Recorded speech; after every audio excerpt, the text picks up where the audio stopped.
here we are, ladies and gentlemen. We are checking out Marcel Walden's song. His was the November Song Contest winner.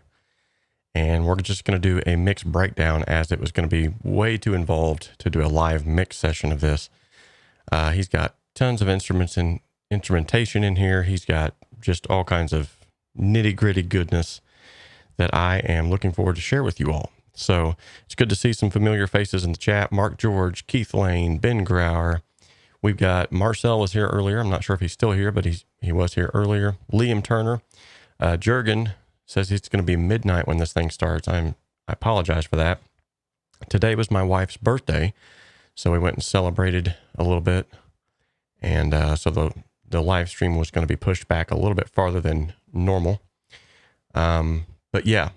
We are here today anyway. We are getting ready to get at it. We're going to go ahead and do this. But before we do, let's go ahead and give some honor where honor is due. These are the individuals who have helped to keep the lights on, so to speak, here on the channel. They have donated generously, either through super chats, super stickers, or if you see the Patreon logo on the right side of their name, they are generous enough to become monthly Patreon membership donors. There's also an option now to join the membership here on the YouTube channel if you'd like to do that as well. And I have several different price points there for individuals who want to support this channel monthly and all of the musical goodness that goes on here. So without further ado, let's jump right into today's mix breakdown. And like I said, this is going to be a little bit involved. I'm going to try to cover as much as I possibly can. And if you have any questions whatsoever, of course, you guys know the drill. Feel free to ask any questions as we're going along. And I will definitely tell the wife, happy birthday from all of you here in the chat. Herky Acuff, good to see you, buddy. And Marcel is still here. Very cool. Very cool. I'm going to go up here and read these comments real quick, make sure that I didn't miss anything. And every time I switch to this comment screen, used to, this would already be pre-populated, but now for whatever reason or another, it always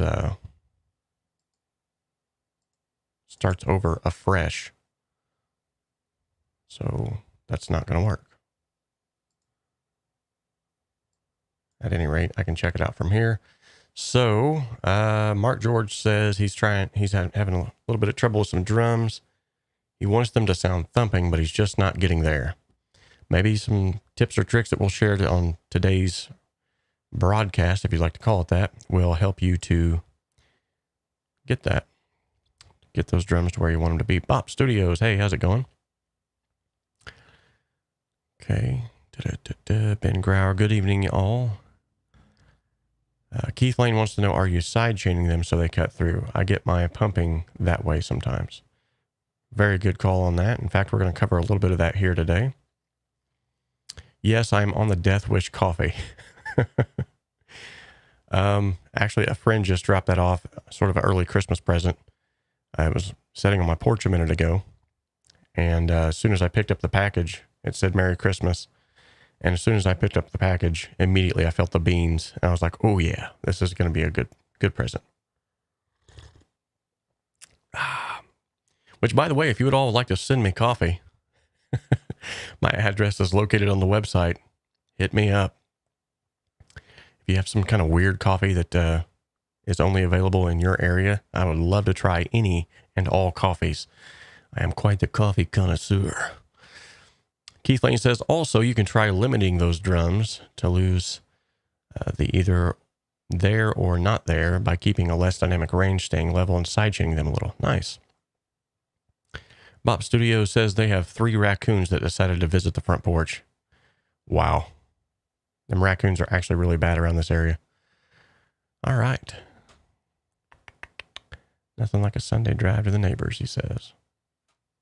Okay. So I think I'm caught up on the comments. Just looked over there real briefly. And we will go ahead and dive into this mix breakdown. So, like I said, if at any time there are questions that you'd like to ask, feel free to ask away.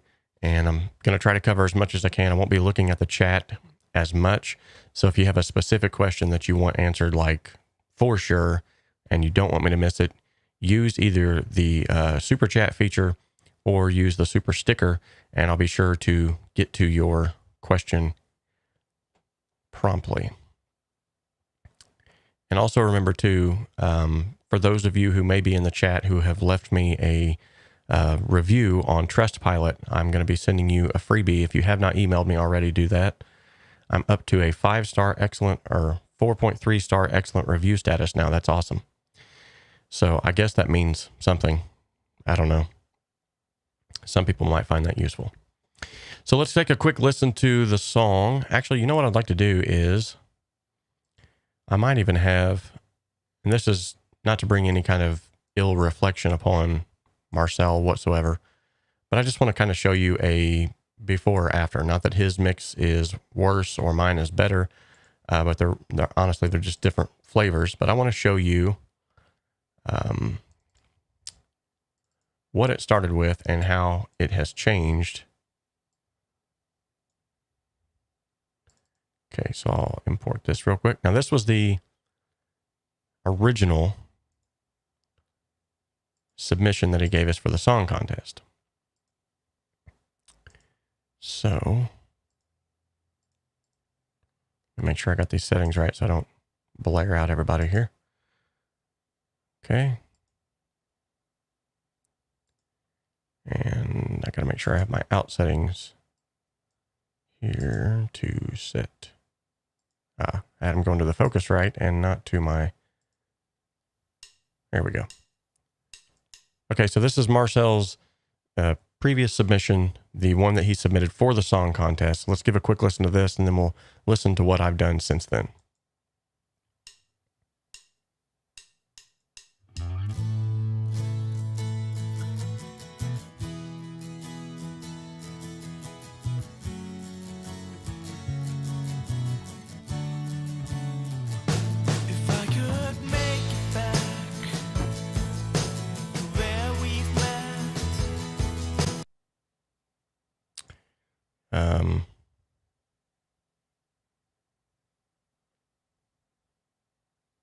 Let me make sure I just imported the right one.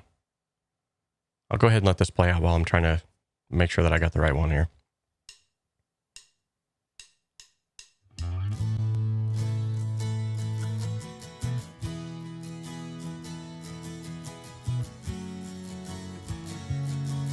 Yeah, I did.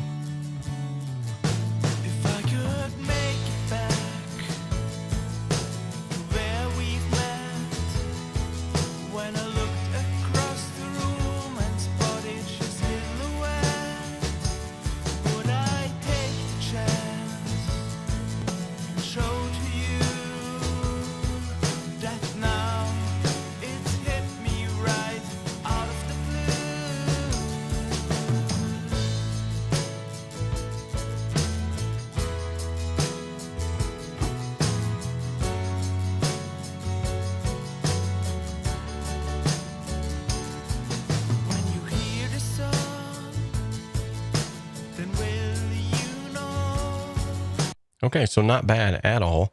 His mix was, like I said, it was not bad at all. And what I'm going to do is basically just take and add my flair to it. Not that my mix is any better or his is any worse. But let's go ahead and address some of the issues that I heard, at least the initial constructive criticism that I gave to it whenever we first went live with this song. And that was that the bass was not present, it seemed like, at least throughout the entirety of the song. Zave Ryan, good to see you, buddy. So I definitely took care of that, and I didn't feel like the kick was poking through enough either, so I took care of that with some sidechain compression, which we're going to cover here in just a minute. And just generally speaking, I just kind of gave it a sheen that I don't think that it had before. Micah, hey, he's in the chat now. Good to see you, buddy. So, like I said, that was his before. And now let's take a listen to, just real briefly, sort of the same amount, at least before we get into the width and breadth of this, of what I've done to it.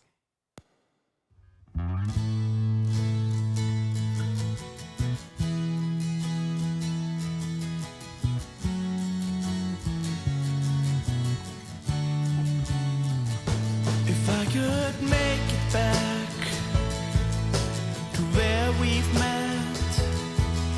when I looked across the room and spotted your silhouette. Would I take the chance and show to you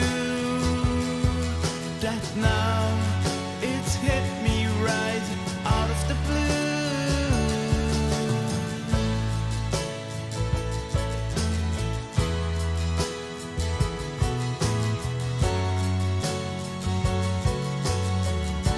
Nice. When you hear the song, then will you know that I wrote it just for you? It's you it is about. Okay, Now so set it out. like I said, my mix really isn't any better, and it's not like, it's just a different flavor of it. Like if you notice Marcel's mix, the guitars were more upfront and present. They were more sort of the driving force. Whereas because the acoustic guitars were also accentuated by electric, and I tried to get all of the guitars because I'm a guitarist. I tried to get all of the guitars to shine through. I actually pushed them back a little bit farther, but I didn't really use volume as much as I did using reverb to create a space for them, sort of as if they were sort of backwards on the stage, so to speak. You'll notice also that the vocals were a little bit more present. They were also enveloped a little more by the reverb as well. And I've done a few tricks on the vocals that I feel like that have got them just to sound a little more professional, a little more sheen to them, like I said a minute ago. Now, one thing that I did to this song too, that with Marcel's permission, obviously, he has done, to the best of my knowledge, he's done all of the instrumentation on this. So kudos to him. Excellent work. But one thing I felt like it was kind of missing was a lead guitar solo in that break area. Now, he had some sort of like melodies, but I was like, man, that really needs like a solo. So I did lay down a guitar solo over this. And some of these things we're going to actually go through and adjust as we're doing this as well. So, all right, let's go ahead and check out exactly what I've done. We're going to start breaking this down sort of from the top down. And well, let's do it in reverse. Let's do it from the bottom up. So let's go with the drums first, because typically speaking, when I begin mixing a project, I will always begin with the drums, then I go to the bass, then I go to the guitars, the keys. It's almost always in this order, just because, not that that's the hard and fast way to do it or the right way to do it. It's just what is, it's sort of my personal workflow, how I do it. Now, everybody does it differently, but I always save the vocals for last. And the reason that I do that is I want to get all of the instrumentation sort of like a good sounding karaoke track. And I want to make sure that all of it is coming through. It's a lot harder to hear sometimes glitches in audio or little blips and stuff like that when the vocal is singing, because your ear naturally just hones in on the vocal. And so you miss a lot of things sometimes editing wise that others might pick up on that you didn't. If you don't focus on the vocals until last. So I'm going to go ahead and focus on the vocals last, and then we'll go into the rest of this. We'll kind of do a quick breakdown, and then at the end of this, we will we'll just kind of, listen to the whole song together and get a feel for what I did to it. And then you guys can kind of, in the chat, give me the width and breadth of what you thought. Did I add to it? Did I make it better? Did it make it worse? Did you like Marcel's mix better? Which is fine if you did. But we're going to go ahead and just real quickly show you what I did. So let's start with the drums. Here's how they sound by themselves.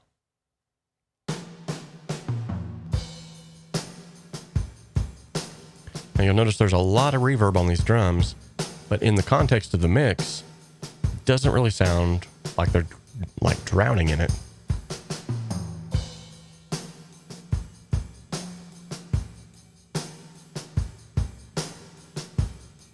Sound really good though.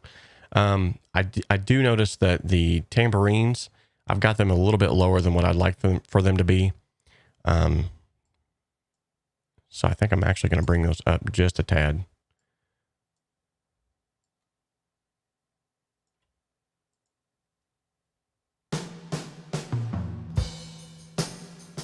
There we go. That's better. That's better. So when it comes to the processing on the drums, literally, I'm just doing, if you guys have watched any of these videos for any length of time, I have my 3-bus reverb trick that I always use. I should say that I use most of the time, 90% of the time. And so here I have my short room, my medium plate, and my long haul.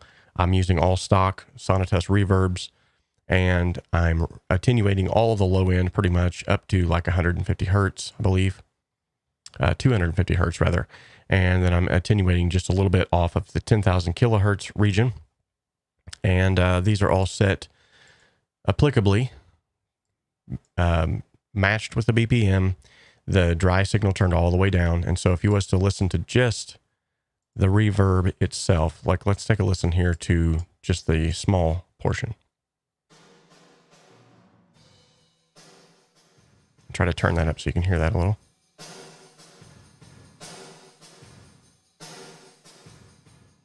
Okay, now let's take a listen to just the medium plate.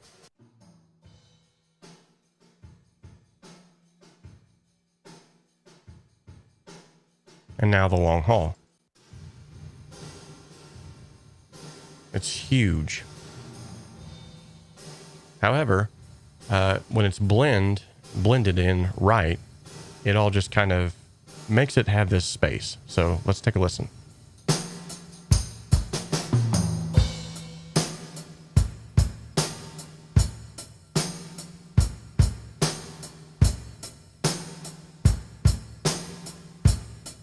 Okay, and yet again, this is 90% of this mix is made with stock plugins. I did this purposely because I know that a lot of you will not have the same plugins that I do. Could I have achieved this with higher end plugins that I've bought? Absolutely. But the thing that I always like to showcase here on the channel especially is the stock plugins that you have built into Cakewalk by BandLab are more than enough. In fact, just like I was in a chat earlier with a gentleman who was on Bon Gonzo's channel, and he was going on and on about how Fruity Loops is one of the best DAWs on the market and yada, yada, yada. And I realized that for beat makers, it may make more sense to use Fruity Loops or for, but what he kind of got a little low key argumentative with me whenever I told him it's just a tool. And literally it is just a tool. Whether you use Cakewalk, whether you use Pro Tools, whether you use Studio One, whatever it is, it's literally just a tool. It's a different kind of hammer for a different carpenter, but at the end result, you're all building a house. Some of them work differently, and some of them, if you've ever been on site with a carpenter, for instance, one thing you'll notice is they always have a favorite hammer. They might have 16 hammers laying on the bed of the truck, but they always grab that one hammer because they know that hammer, they know what works for them. And so the best thing to do is not to be worried about, should I switch DAWs? Should I use this DAW over this one? Find the one that best fits your workflow. I've said this time and time again, and then just stick with it. Learn it like the back of your hand. Let it become that favorite hammer that you reach for. So that's my rant. So I see some individuals saying that they like the kick. I'm going to clue you in on why the kick is the way that it is. So this was a live set recording. I'm almost positive it was, just by the way that it sounds. If it was VSTI Instruments, it sounds a whole lot like a real set. So with that being said, I've attenuated 65 hertz, which is usually the fundamental frequency of a kick, but I've done that on the parallel compression channel. I haven't done it on the actual drum bus. So I've sent all of the drums to a drum bus. And that would be anything percussion-wise. That's even my tambourines, that's the stereo overheads, everything that is percussion-based, as you can see here, is all being sent to a drums bus. So now that that's all on a drums bus, I can affect all of that in one fell swoop. So the reverb send, I'm not putting on individual drum kit pieces. I'm putting them on, thank you, Marcel, for clarifying that these were live drums.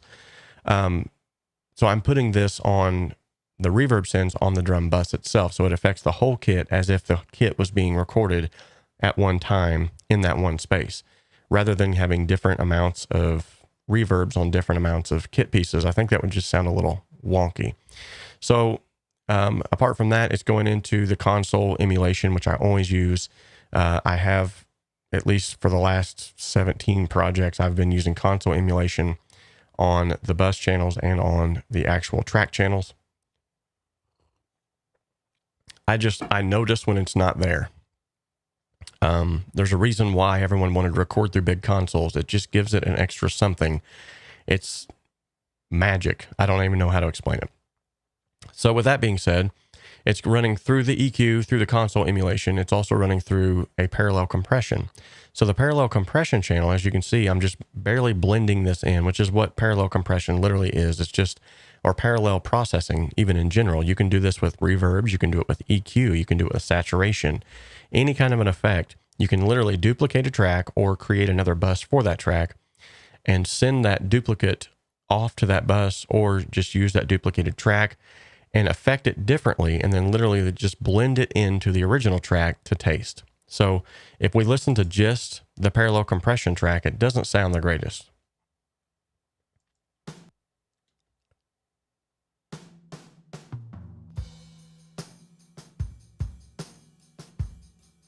Let me turn this up a little. So I'm using the parallel compression to, as you can see in the EQ section here, I'm accentuating the snare and the kick. That's the main things I wanted to accentuate. And then all I'm doing is I'm crushing it with this compressor. You can see it's just absolutely crushing it.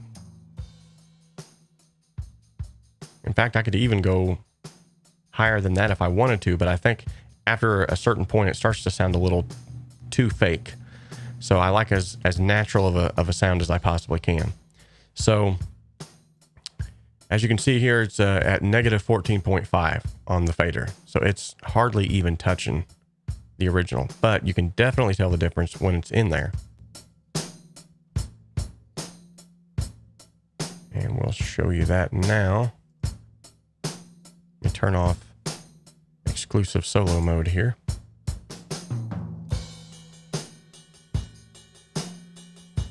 Okay. So I'll turn it all the way down and I'll begin to blend it back up to where it was. Just take a listen.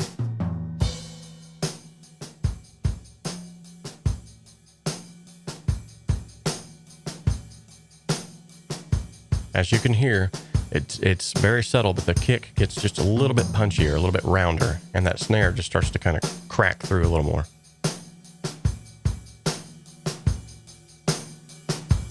Of course, you can overdo these things, but right about there, that's good.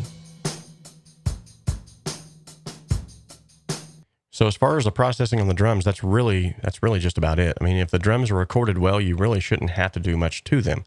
Now, the only thing that I did find while doing my mono mix, which you always, I shouldn't say you always should be, but at least I always do, is I did find that the bottom of the snare versus the top of the snare, because he had two different tracks, for one for bottom, one for top, they were out of phase. So, which is typical. I mean, that's going to happen with two microphones. And given the distance that they were, I'm sure it was going to be out of phase, because usually you have to use a 3-to-1 rule. Otherwise, they will be out of phase. And what I mean by the 3-to-1 rule, if you're not familiar with this, is if you have two microphones placed on any kind of a source, you want to have that second microphone at least 3 feet away from the other. And that's going to give you as close to a perfect phase as you can get. And then if you want to move it another 3 feet away, it's got to be at 6 feet, and then at 9, and then at 12. So it's just sort of an old hat kind of rule that honestly, it works. I've seen it work. I recorded acoustic guitars with two microphones for years, not realizing that I was creating phase issues until I stumbled upon the 3-to-1 rule, which was actually put out by an individual, what was that guy's name? Alan Parsons. I'm sure you all know who Alan Parsons is. He's the one that I was watching an interview with him, and he was talking about the 3-to-1 ratio with miking and phase issues and phase relationships, and it was a game changer. My guitars immediately sounded better, more natural. So that's really the main processing that I'm doing on the drums, other than I do have, as you can see here, a sidechain input to the bass guitar on the kick drum, and a saturation send on the kick drum only. So it's not being placed on the rest of the drums. That saturation is not, just the kick drum. And so that's what's giving that kick, that sort of beefy punch that you're hearing.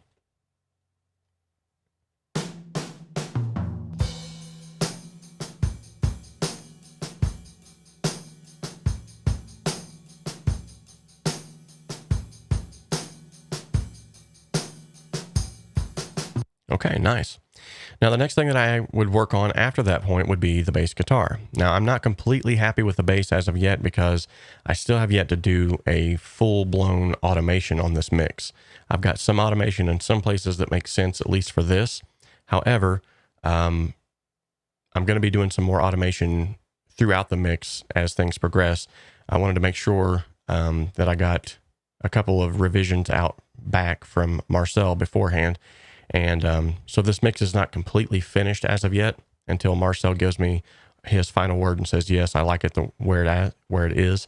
But keep in mind that we're doing the best that we can with what we have right now. And I think this was definitely needed to be, because if I was to take the compression off of this, I want you to try to, now this is just them soloed without the rest of it.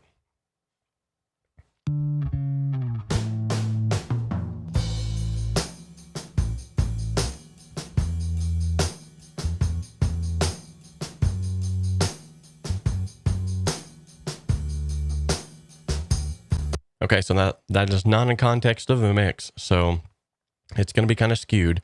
But now let's take a listen with the sidechain compression added. This is going to make more sense in context with the rest of the mix, though.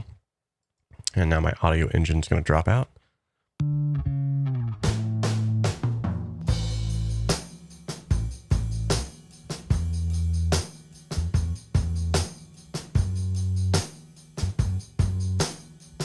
There we go.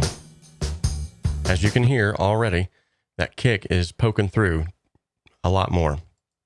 Now, when the sidechain compression is added, this is super simple. And Mark, this is going to help your mix, I guarantee it.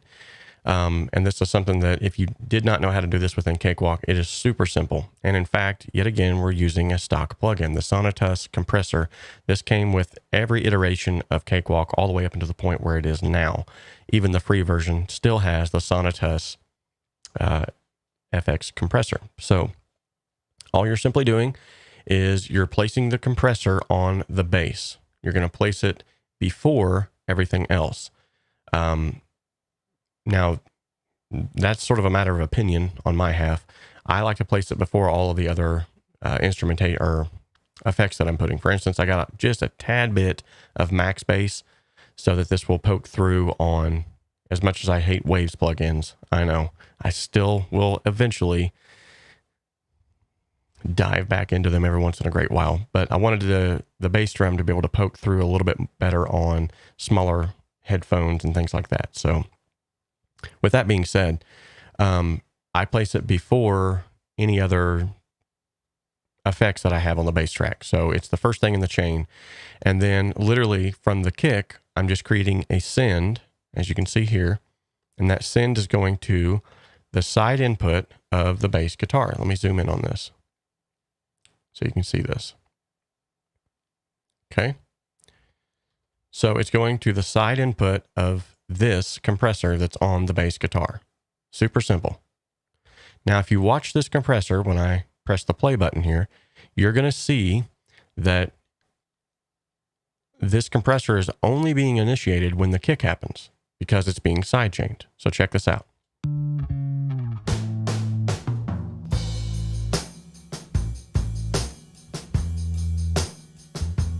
And now it's going to prove me wrong.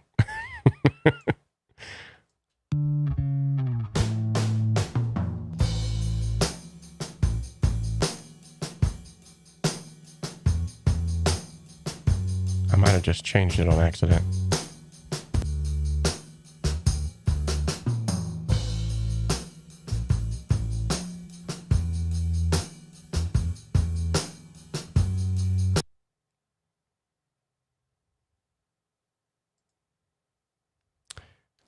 Yeah, I'm not sure what is happening there. I know for a fact that it was working. There it goes.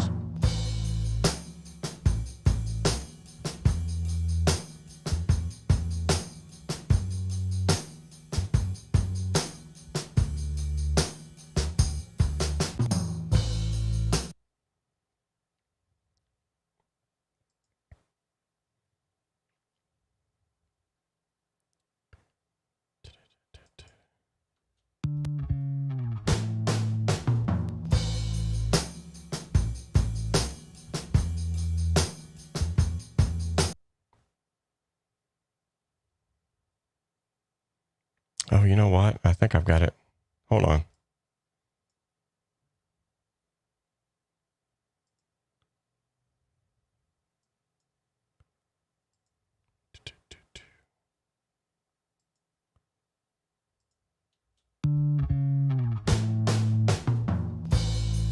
No, that's not right.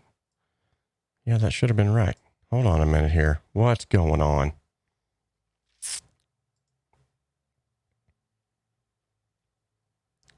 Da-da-da-da, side input, bass guitar.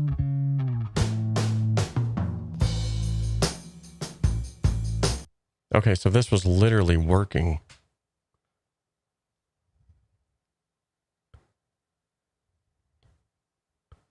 Hold on a minute. Maybe this has to do with...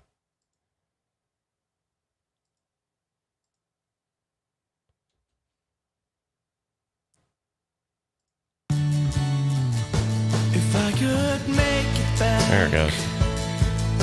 To where we've met.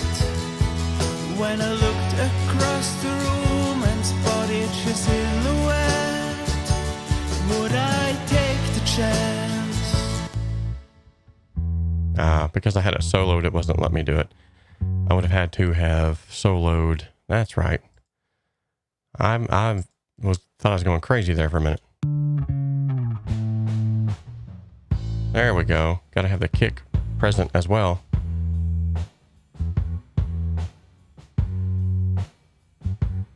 Okay, so it is attenuating the kick by 11 dBs. And it's only doing it long enough for the kick to go through.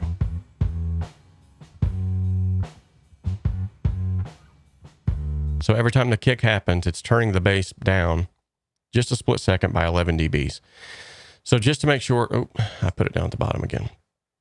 So just to make sure that you're completely aware of what just happened without me messing it up this time and not soloing the kick drum, the Sonatus compressor will go on the bass track itself. The side input will come from the kick into the Sonatus compressor on the bass track.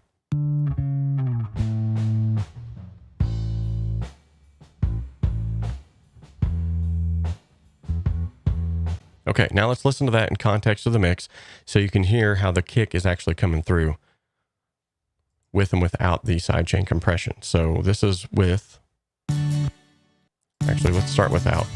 If I could make it back to where we've met, when I looked across the room and spotted your silhouette, would I take the chance and show to you that now it's hit me right out of the blue?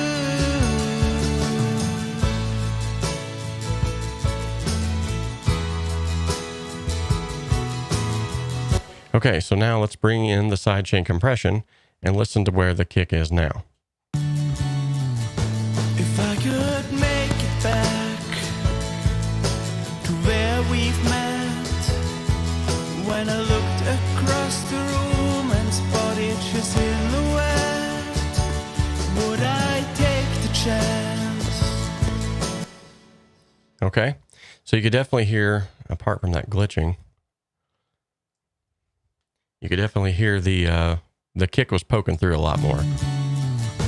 If I could make it back to where we've met, when I looked across the room and spotted your silhouette, would I take the chance and show to you that now it's hit me? No, it was only clipping at the bass whenever I had the Sonatus moved down at the bottom. Yet again, that's another reason why I like to have it at the top, because then everything that I do after the fact is not going to be affected. Because if I've moved it to the bottom, you can see I got a CA2A just above that. So I've got a limiter just above that. And yes, that's more than likely going to make it clip. Yeah, see. If I could make it back to where we've met, when I looked across the room and spotted your silhouette, would I take the chance? Okay. So that's where we're at so far with that. And then the next thing that I would start working on is, so I went from the drums into the bass, and now I'm going to start working on some of the guitars. Now, when the guitars came in, I definitely noticed right off the bat that the acoustic guitars are complemented by a Nashville acoustic tuning as well. So check this out.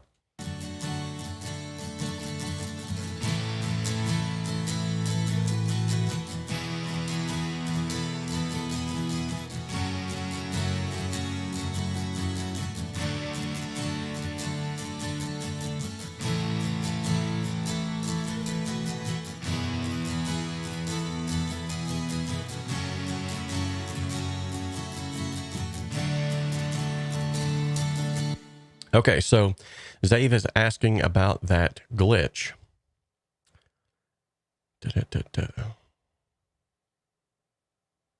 Okay, if you're talking about the clipping at the bass, that's because I had the Sonatus compressor below all of this extra implementation. So it would have been next or last in the signal chain after a limiter and after the max bass mono, which would have caused the Sonatus compressor to clip.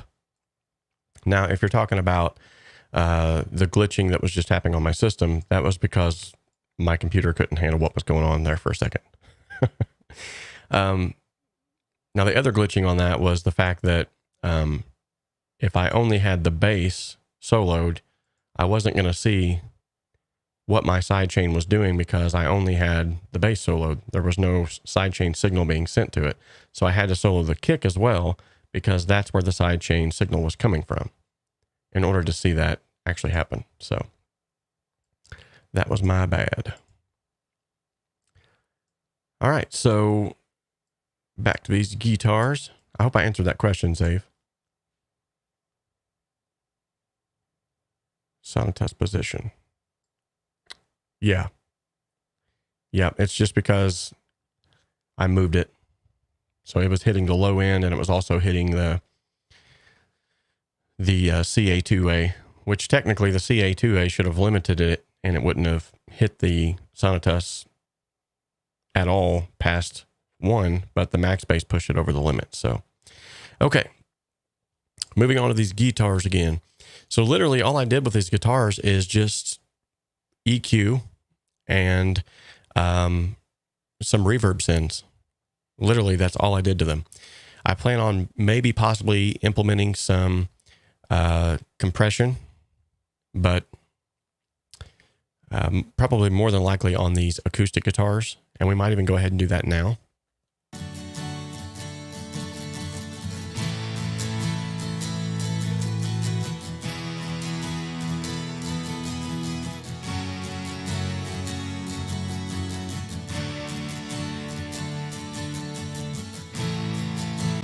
So literally on these, I'm attenuating some low end like I always do. I'm just notching out frequencies that are sounding kind of wonky.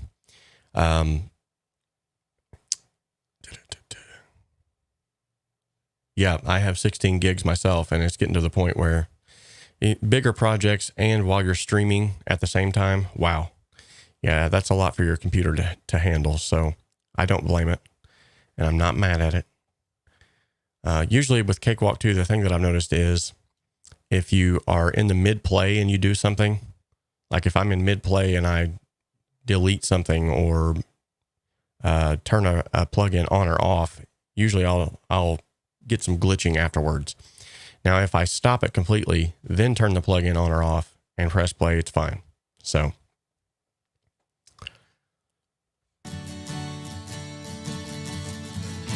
now, one thing I would like to control on these going forward is I would like to control that pickiness, that plucky of the, not that it sounds bad, but it just kind of, it's almost overpowering through the song. And compression is a good way to do that. So I might even go ahead and just, hey, we're here. Why not? So I'll go ahead and throw on the Sonatus compressor. We'll just go ahead and keep with the stock stuff.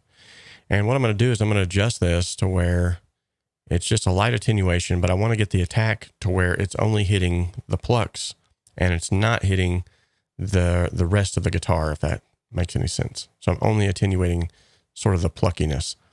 And one way that I'm going to be able to do this is I'm going to solo this guitar out and make sure that I'm hearing, using your ears to hear what I'm affecting here.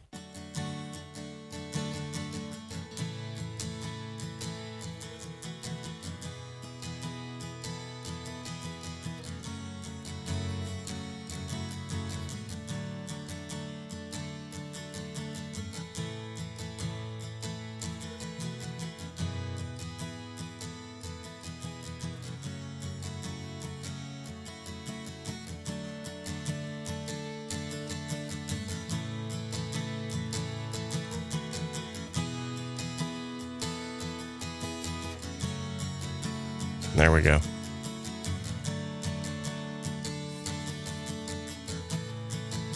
So about right there, you can see I'm turning down the plucks, that pick noise, and allowing, because the release is set really fast, I'm allowing after the pluck is turned down, for the compressor to allow it to come back. So it's kind of hard to do, especially with it being a strum type thing. But another option would be to actually use a de-esser. So we might even try that. So this is before, after.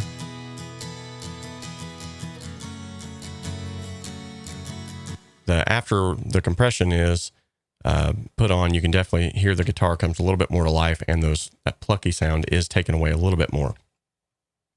So let me go ahead and let's just, for giggles, let's go ahead and try and put a de-esser on there.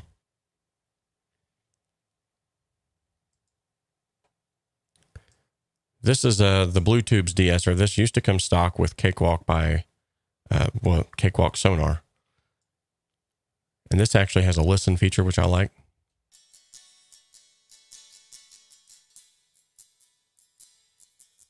So that right there is what I'm going to be affecting. With the listen feature, it tells me this is what you're affecting. And that's kind of the...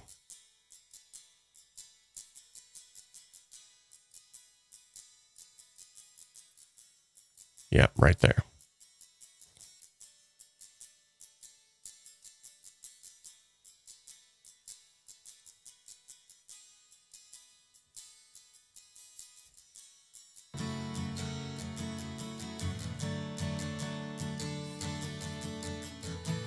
Okay, so this is with it, without.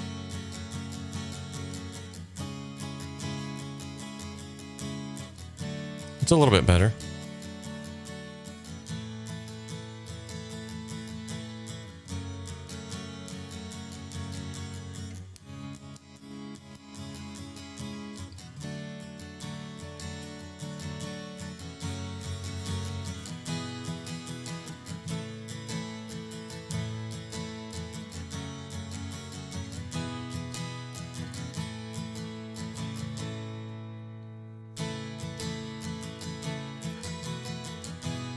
Okay, now if I put them both together,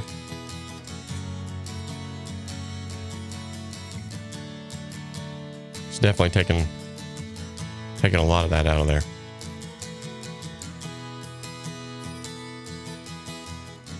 This is before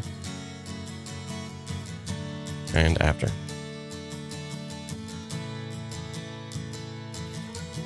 So I'm literally just going to copy this over to the next track.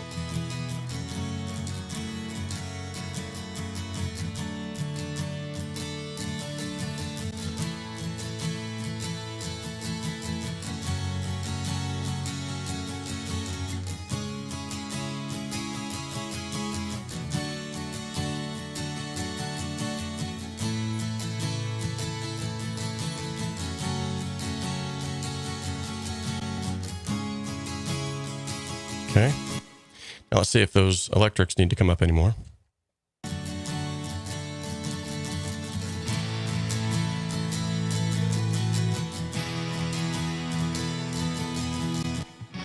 Across the room and spotted your silhouette.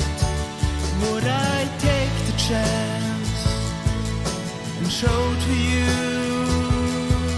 that now it's hit me right out of the blue?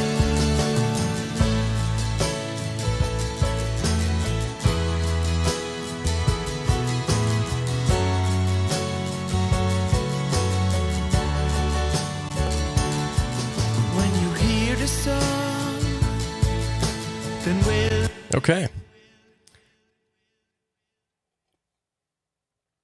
Looks like that took care of a little bit of that clickety clackety that I was hearing. So these guitars are literally just EQ'd. They got a little bit of processing on them, but the main thing that really brought them to life was the sends. And you can definitely see that if I was to just completely bypass these sends.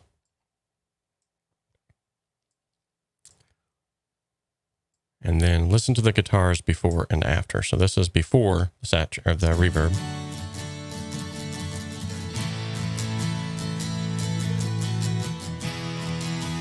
And after.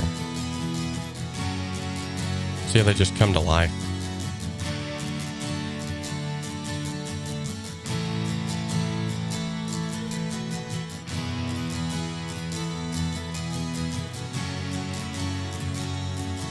Okay. So I see many of you are talking about the performance section right here. That's this bad boy right here. This is what they're talking about, by the way. You can set this also to show different options. Overall app performance, your system performance.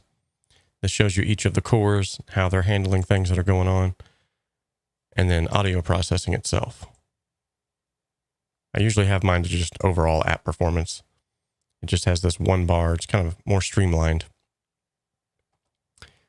Kind of lets you see where you're, and sometimes, you don't even have to be, this thing don't even have to be spiking for you to get what would sound like audio glitches, because a lot of times it may not even be your RAM. It may not even be your processor. It may just be the program itself. Like if you're trying to do things at the same time that's not supposed to do things at the same time, then obviously, it's going to cause a little glitchiness. All right, so that's kind of the guitars there. Nothing really too fancy on those guitars. If we move on now to some of these other elements down here, let's take a listen to some of these here. And I think, let me get to where they're at here.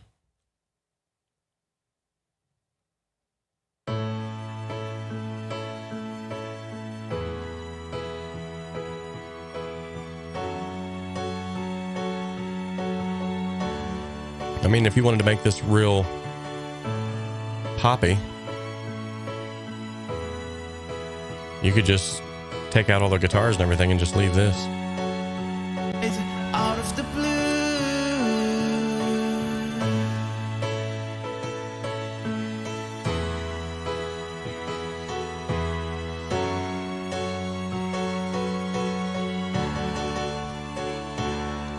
When you hear the song, then will you know? So all of the instrumentation here is being treated similarly to most everything else. Just simply EQ'd reverb sends. And with most of these elements, especially the stringed elements, I'm actually using saturation. The saturation is going to get them to poke through the mix without causing a really dramatic volume increase. It's just a perceived loudness. They're adding fundamental frequencies. So by adding those fundamental frequencies to these, it's going to actually end up making them just poke through just a little bit better. Now, when we come back down to the vocals, now this is where things are going to kind of get tricky a little bit here. So with the vocals, we've done a few different things. Now, if there's any of that there that I just kind of breezed over that you'd like for me to cover real quick, go ahead and leave that in the chat, and I'll definitely cover anything that you want me to if you think I've skipped through something a little too quickly. But I'm just going to go ahead and move straight to these vocals now. Always, always, always use the vocal strip, the VX64 vocal strip. It's got de-essing. It's got a compander section. I'm using the tube equalizer to boost a little bit of the low end to give it sort of a tubey sound. I felt like this song in and of itself was lending itself to sort of more of a record days kind of sound, more of a Beatles style kind of sound to it. So Now, I did add some delay, and that delay, however, only gets really prominent during certain points in time. Now, it's always playing in the background just to give that vocal some push and some depth, but it gets especially a little bit louder, a little bit more pronounced on certain areas. So let's take a listen. I take the chance and show to you that now it's hit me right out of the blue. So I tried to do this as tastefully as possible to where it didn't sound like there was a delay on it, but that if your ears are attuned to listening to music, you would hear it. It's just a subtle little help for the vocal. So let's listen to that again. I'm going to solo these vocals. Marcel, please forgive me. I know I myself don't like to hear my vocals ever soloed, but this is for training purposes only, and they sound wonderful, so don't worry about it. I take the chance. So you can hear that little bit of the delay. That now Listen. it's hit me right out of the blue.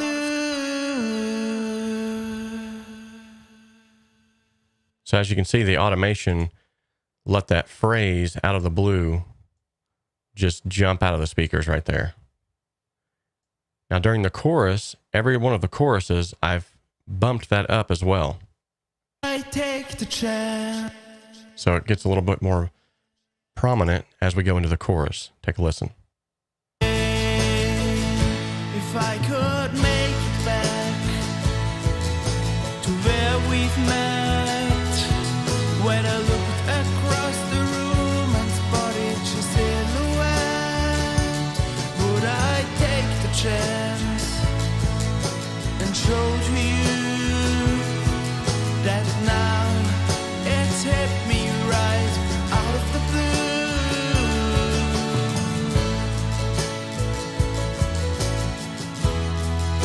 Okay, now once again, I'm going to solo this. Listen from, so this is pretty much the normal status that it's left at, and then it's going to get bumped up here. Take a listen to the difference. I just hope it's not in vain. If I could make it back to where we've met, when I looked across the room and spotted your silhouette, would I take the chance? And So it's not like over the top. That you'll notice here on Out of the Blue, it comes back in. out of the blue.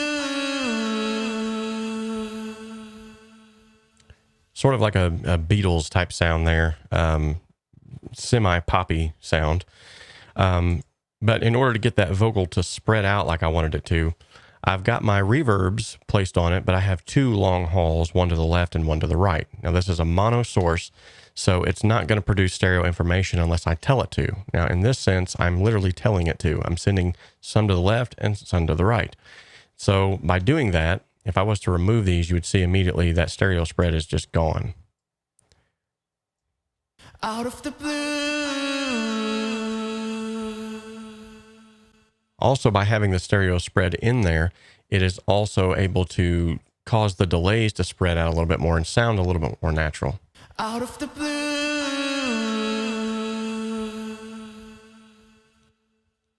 Okay. Now, in order to get this to poke through without completely crushing it, I wanted to use sort of the Warren Hewart vocal mixing trick, but I do it a little bit differently. Now, he likes to create 6 or 7 tracks, duplicate the vocals, pitch them up and down in different variances, and I just use one plugin, Little Altar Boy. This is not a stock plugin. There are ways to do this within Cakewalk by BandLab where you don't have to own this plugin, but to be honest, this plugin is not expensive and it rocks. I use it all the time. So with that being said, now when I add this in, if you listen to it just by itself, it's like it doesn't sound good at all. I just hope it's not in vain. So it's literally just adding some high and some low frequency information there. Put them together though. I just hope it's not in vain. Now, soloed. Yet again, doesn't sound the greatest, but when you put them in the context of the mix, it just makes the vocal come alive. So I'll start it without this second track here, this vocal thickening track. I'll start it without, and then I'll add it back in. I just hope it's not in vain.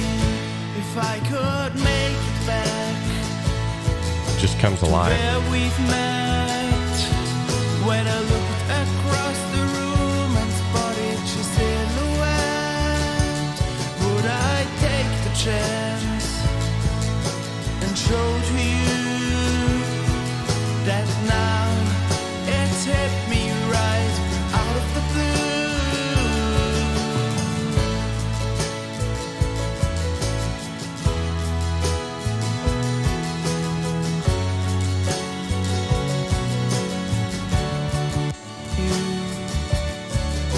These feelings driving me insane. I just hope it's not in vain. If I could make it back to where we've met, when I looked across the room and spotted your silhouette, would I take the chance and show to you that now it's hit me right out of the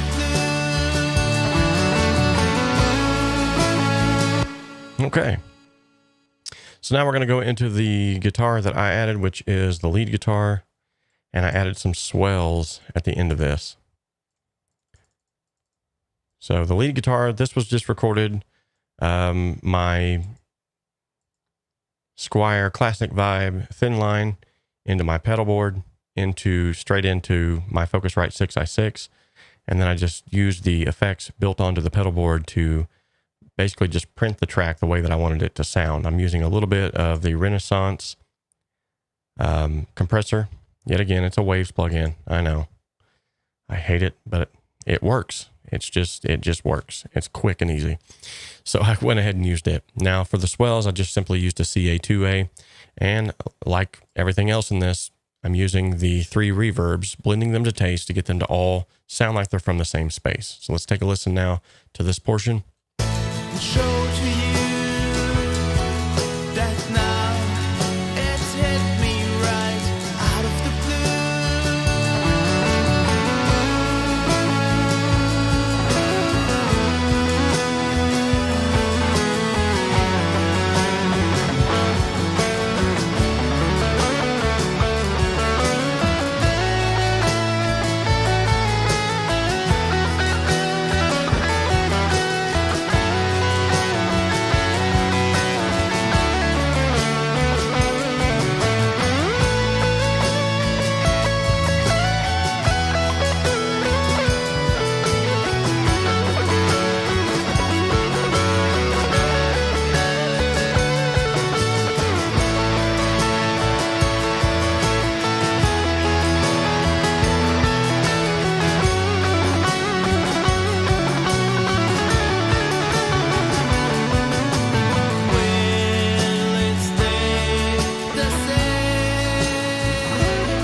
Okay, now here's the swells. If I could make it back to where we've met, when I looked across the room and spotted your silhouette, would I take the chance and show to you that now it's hit me right out of the blue?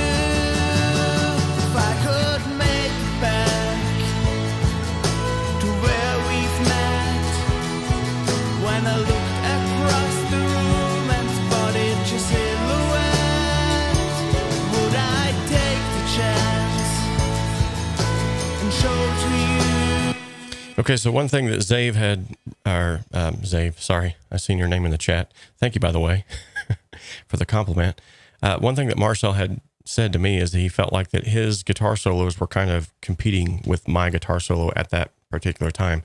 So I did go ahead and turn them down through the use of automation. And let's see if that sounds any better at that point. Show to you that now it's hit me right out of the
Okay, so this is the lead guitar by itself, and I'm going to go ahead and turn the sends off. So this is exactly the quote-unquote dry signal that was recorded into the song itself. So this is coming straight out of the pedal. I'm turning off all the, let me make sure I turn off even the Pro channel.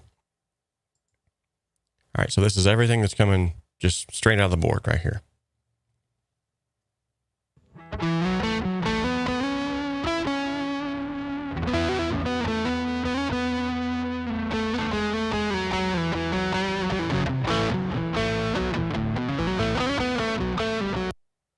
Okay, now when you turn on the EQ adjustments that I made from the Pro channel, you turn on the console emulation, you turn on the compression and the reverb sends, you get this.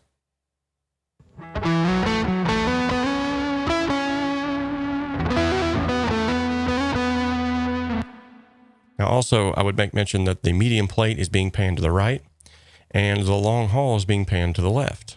So it makes the guitar sound wider.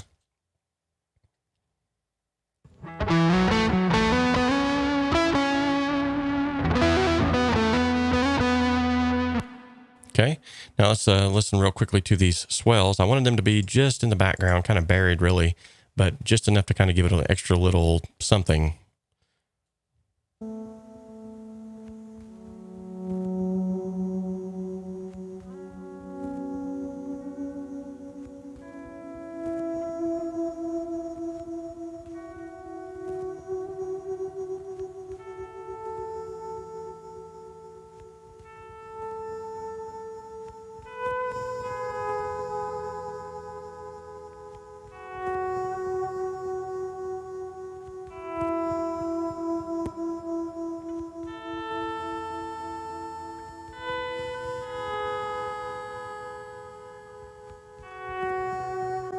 So yet again, it's not supposed to be overwhelming. It's just supposed to be just enough to just help it out at that point in time, to give it more of a sort of the vibe that I was going for was more of a up close personal, because everything's dropped out and all you hear is Marcel's voice, and it almost sounds as if he's pleading for this woman's hand, like he's trying to let her know, like, hey, I have feelings for you and I can't really say it face to face, so I'm making this song. So I want it to be one of the moments where like everything drops out and it's like you can almost just feel his heartbeat coming through the song. Love the song, by the way. And thank you guys for the compliments on the guitar playing. I hit that first try, by the way. 20 tries later. No, just kidding. It was like 30. Okay, so we got that automation added there. We've done that. And now, oops, didn't mean to do that. And now, there we go.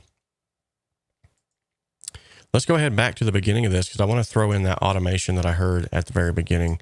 I want to turn that bass guitar down just at that beginning portion and then let it bloom in, because I felt like it was kind of overpowering.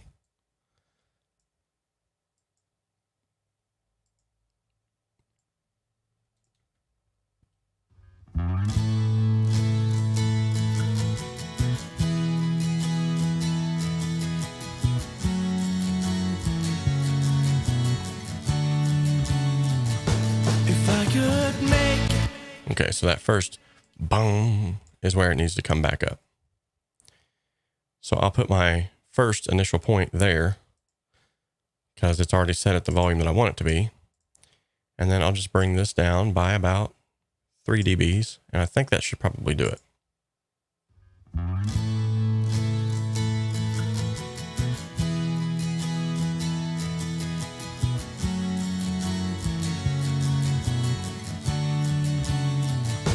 If I could make it back. Perfect.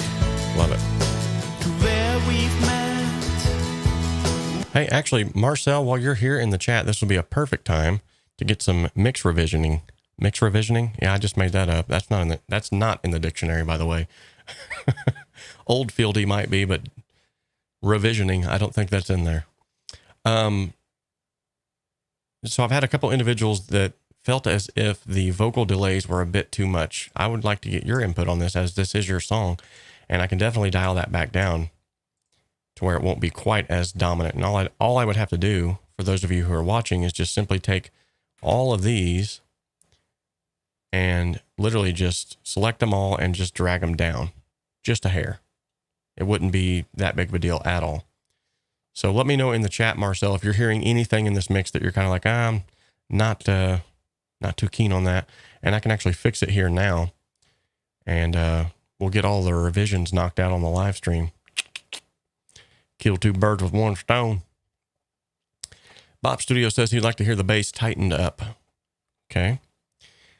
Let's see. You know, honestly, I think the tightening up might happen if I remove the max bass. Let me see if I'm correct on that.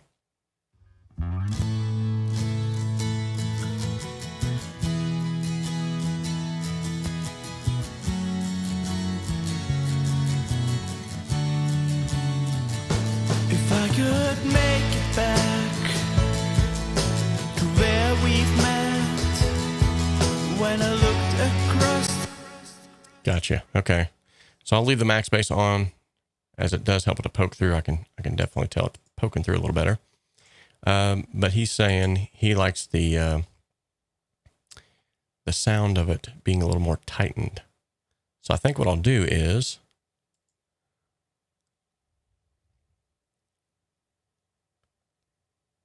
awesome.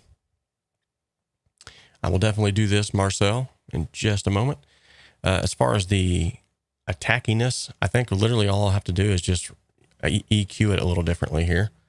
And instead of touching this EQ, because I kind of like the way that sounds, I'll just go in here, insert another EQ. Make sure that I put it before the CA2A and after the max bass. And I think about 1800 hertz is where I want to go for. So I'm going to go straight to there. Boom.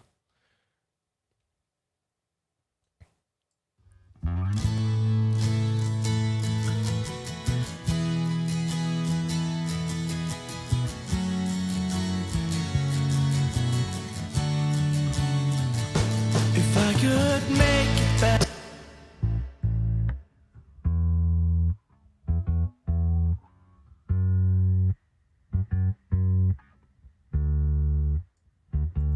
Would I take the chance and show to you that now it's hit me right out of the blue?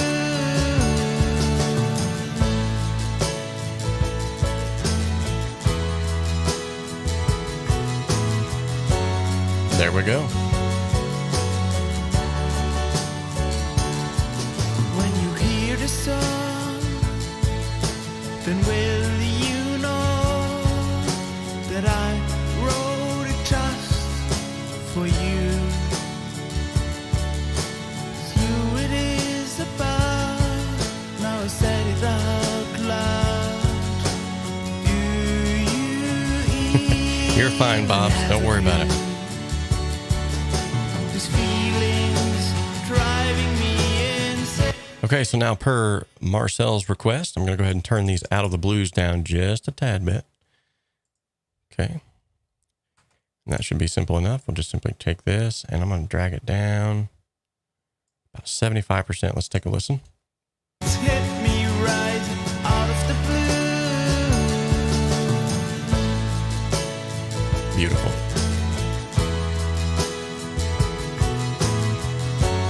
Okay.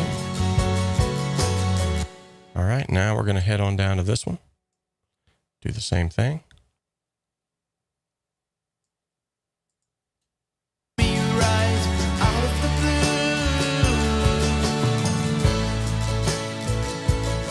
blue. Nice. Okay. And then lastly, this one here, it's up to you, Walden, Mr. Walden, but I think I'm going to go ahead and leave this one high because I was using it sort of as an effect to get that last blue to trail out till the end of the song. So check this out and let me know what you think. Hit me right out of the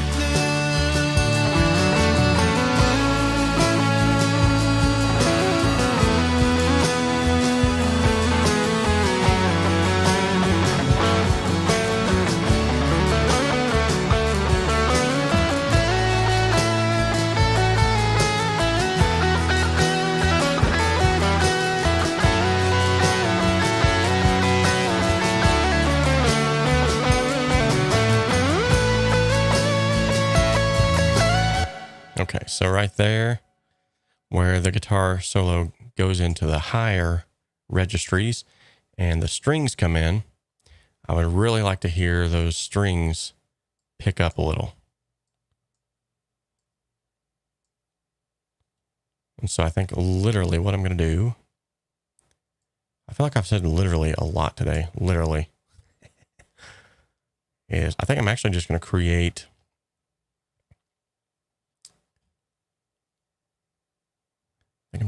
a bus for that.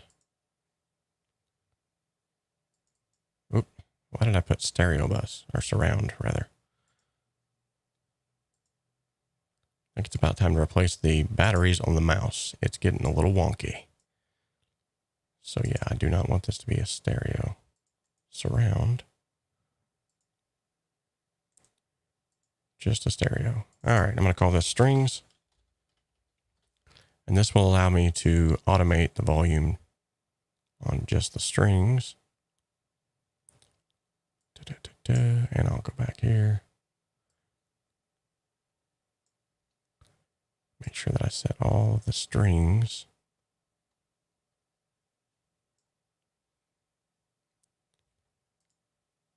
to the new strings bus. Okay. See if I missed any. No, these are, don't think these are strings. No. Okay, sorry to blow your eardrums out, guys. Ugh. So now that I have that, I'm going to go ahead and automate the volume on the strings just at that portion where the guitar is starting to reach those higher registries. I think it'll kind of help to lift it right there. To where we've met. When I looked across the room and spotted your silhouette, would I take the chance and show to you that now it's hit me right out of the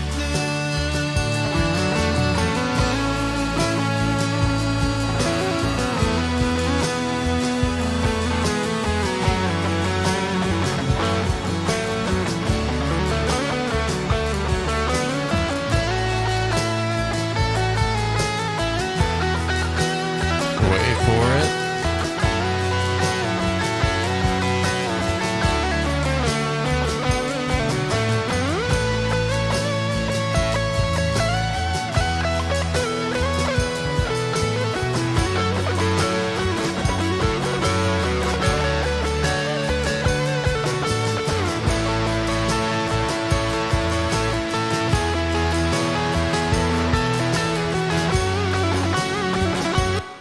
Okay, let me make sure that's actually doing what it's supposed to.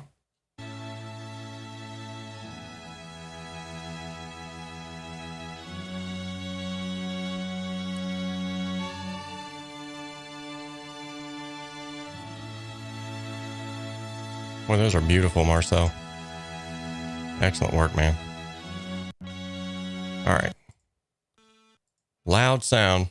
Just giving you a fair warning this time.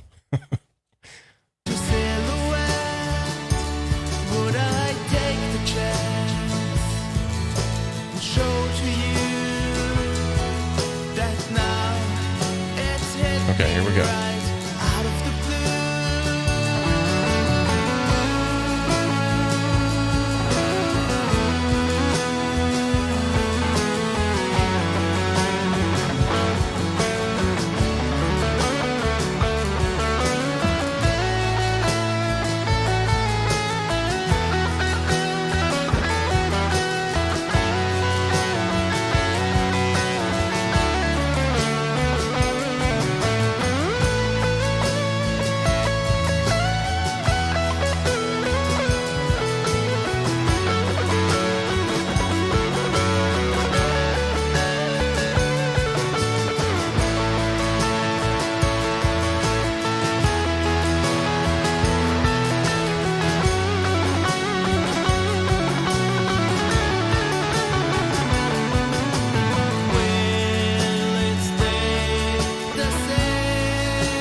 Okay, so then after that point, I want those strings to come back down, sort of beat them down in submission again.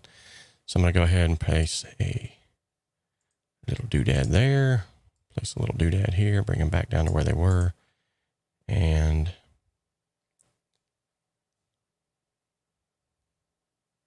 when it comes to the envelope type,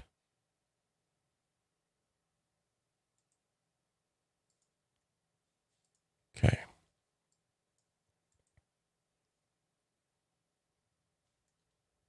That should work. So I'll go back into loud noise.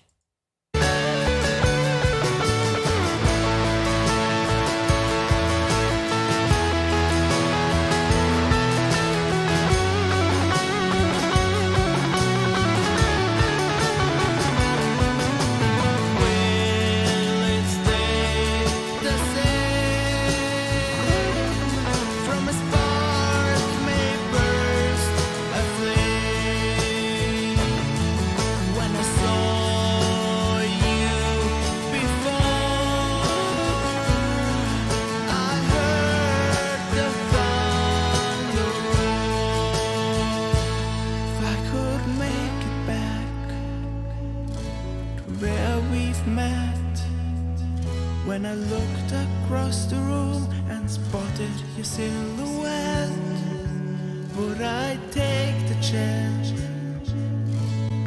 So Marcel, here at this break, do you want the delays to be that evident on that break part? Break part. I can't talk right now. When the instrumentation cuts out here, I noticed that the delay. Now I like the sound of it, but maybe you don't. So if I could make it back to where we've met, when I looked across the room and spotted your silhouette, would I take the chance and show to you?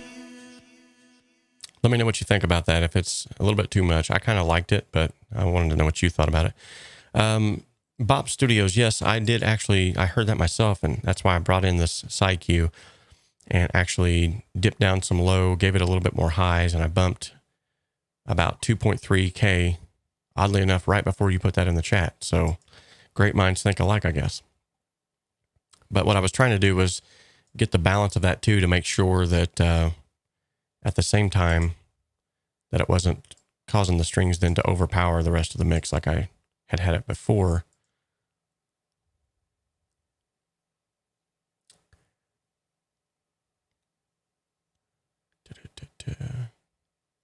Okay, cool. So we'll back it down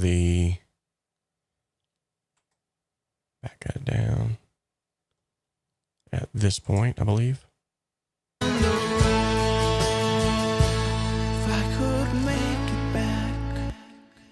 Okay. So from right there to right here, Go ahead and dip it down a little.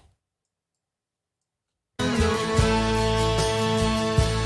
I could make it back to where we've met, when I looked across the room, that sounds good. And spotted your silhouette, would I take the chance? Okay. And then you said you want a little more of these guitars here. That's fine too. What we'll do is we'll just create another stereo bus, and we'll call this one BM Guitars.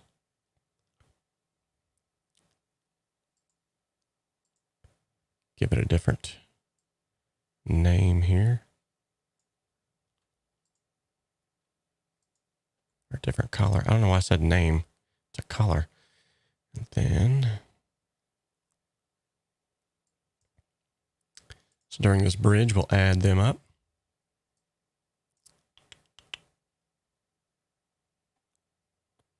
Hey, E-Wolf. Good to see you, buddy.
When I looked across the room and spotted. Okay, let's try to go for that again.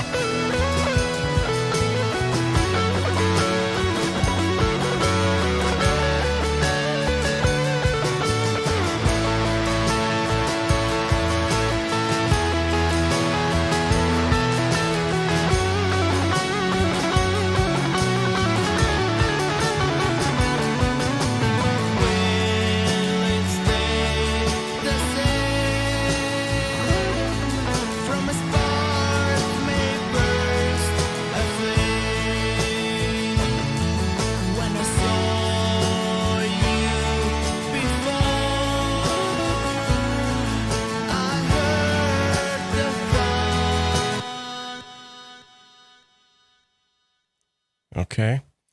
I am going to also give your vocals a little bit of a lift in that bridge. Not by much, but just enough to kind of get them to poke through a little better right there.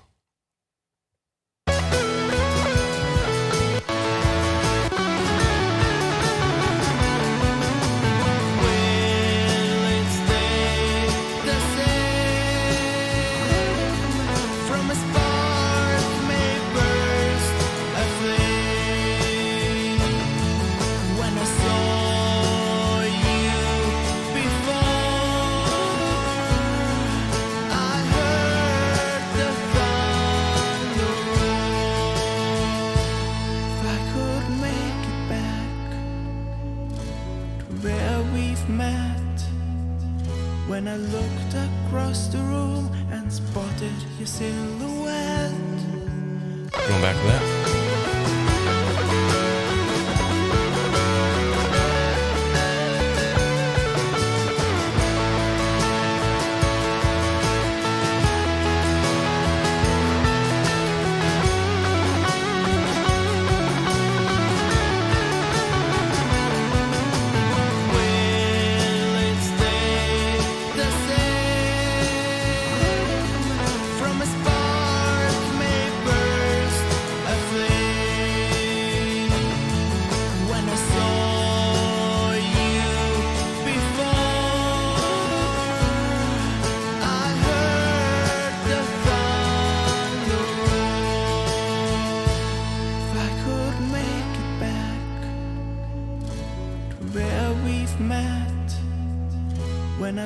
You know, that's a good question.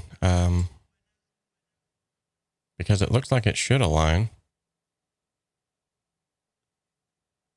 Do.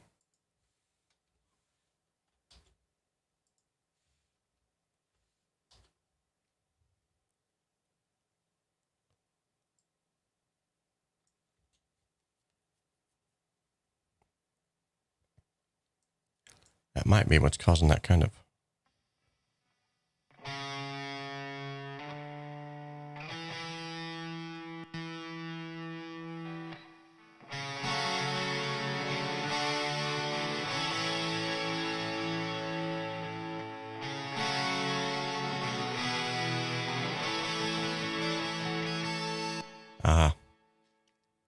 Yeah, I don't think that's lined up. Good catch, man. Good catch.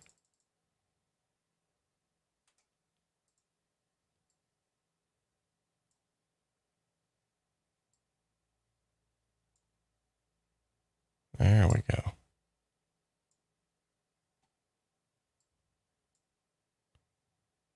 Do. 14, 15, 16. You know what? That should be 18. Hold on a second. What's going on here?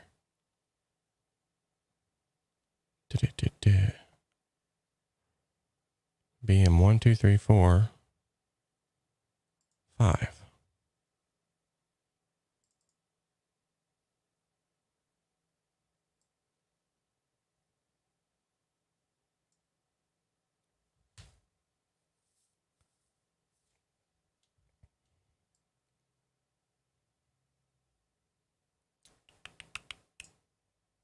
Okay.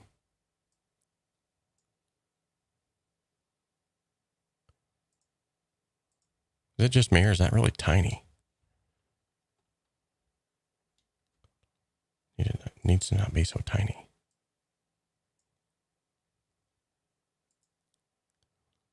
All right, so I'm going to try to line this up because I think what happened is during the import process, one of those got switched or flip-flopped or something.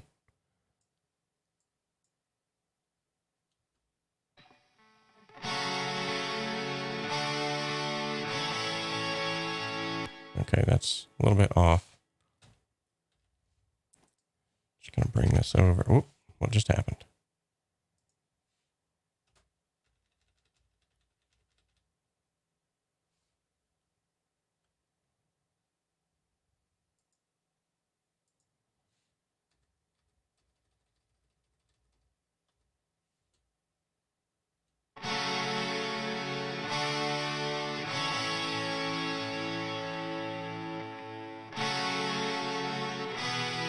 There we go.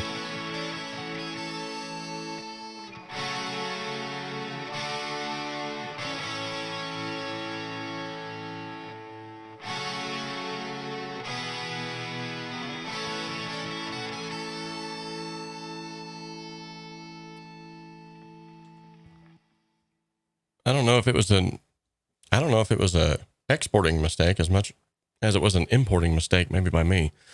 I don't know. But it's a good thing we caught it.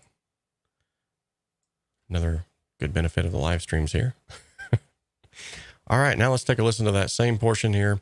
I gave him a little bit of a lift like you had suggested, Marcel. Let me know if that's good in this little section right here.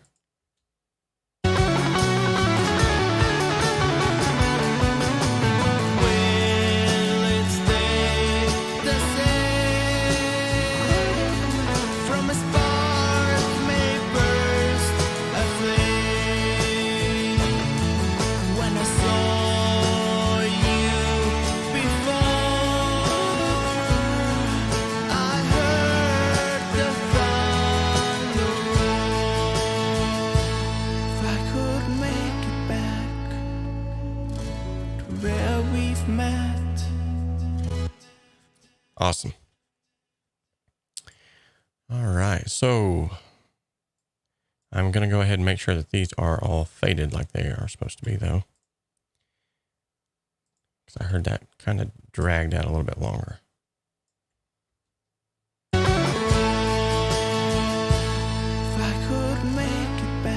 There we go. Much better. Actually, I'm going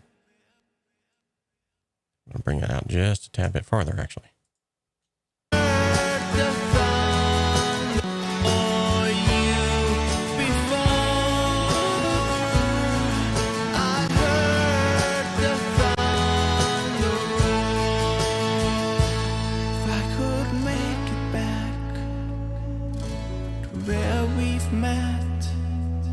When I looked across the room and spotted your silhouette, would I take the chance and show to you that now it's hit me right out of the blue? If I could make it back. So I noticed right here in this break that the bass guitar kind of stops abruptly. Where we've met.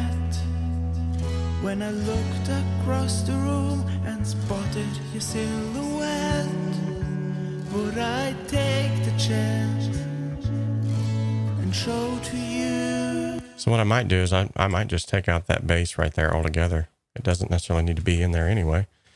That's a break, and then we'll see what that sounds like. If I could make it back to where we've met. Much better. It's not distracting now from the vocals. And spotted your silhouette, would I take the chance and show to you that now it's hit me right out of the blue? If I could make it back. Nice. Now right there, I think because that bass is coming in like it is, I'm going to have that come in a little bit louder. It's hit me right out of the blue. If I could make it back. There we go. To where we've met. When I looked across the room and spotted your silhouette, would I take the chance and show to you? There we go. Nice. Gives that a big, as Keith said, it gives it a big punch. Now, one of the sort of tricks, so to speak, is if you want to get a good punchy chorus, is to remove things rather than try to add more volume or add some kind of a punch. Aesthetically speaking, it's better to just remove things. Your ear gets used to what's not there, and then all of a sudden, boom, it comes back in. It sounds bigger, but it's really just the same volume that it was. So was fiddling around during recording, but printed it as I printed it, all the tracks without automation. Gotcha. Okay. It's cool. I think it sounded really good, man. It sounded really good. All right. And then lastly, let's talk about, Marcel, if you're good with everything up until this point, we're going to go ahead and call this mix finito. Unless there's anything else that you want to add to it. Sorry, no cowbell. But we are going to go ahead and take a look real quickly at the master bus, because that's sort of the icing on the cake here.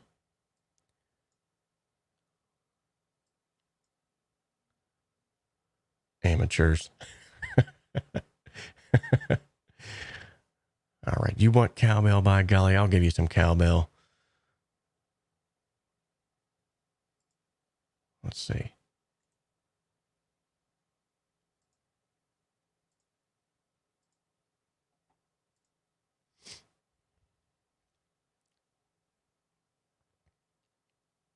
Now watch the whole system crash after I do this.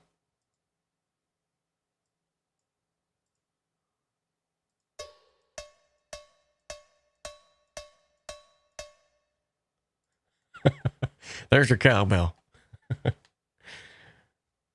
All right, so let's go ahead and take a look at the master bus. It's getting late. I'm getting ready to open up another present, or my son is rather.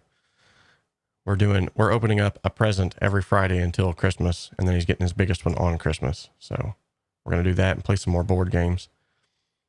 Played, by the way, the last chorus with pick on bass is a great trick to raise it up a bit too, I found out. Nice. Okay, so here is the master bus. Yet again, Marcel, if there's anything that you would like changed on this, now is the time to put it in there and let me know. And if not, then I will go ahead and ship this out to you when this stream is done, and you will have a finished mix and master.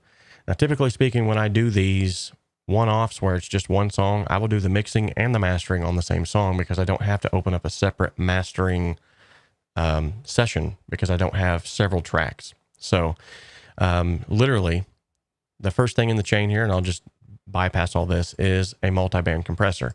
Now, I don't use this on every mix, but on the last two mixes I have, just simply because it just adds a little something extra. So let's take a listen to it before the multi-band is added, and then after.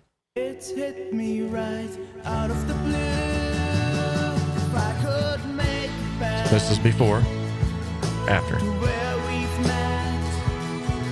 When I looked across the room and spotted your silhouette, would I take the chance Before, and show to you that now it's after. hit me right out of the blue. If I could make it back. Okay, so you can see I'm just barely hitting the compression on the multi-band compression unit here. And all that is simply doing, at least for me, what I hear is it's just kind of gluing everything together. It's giving it some feeling, some life.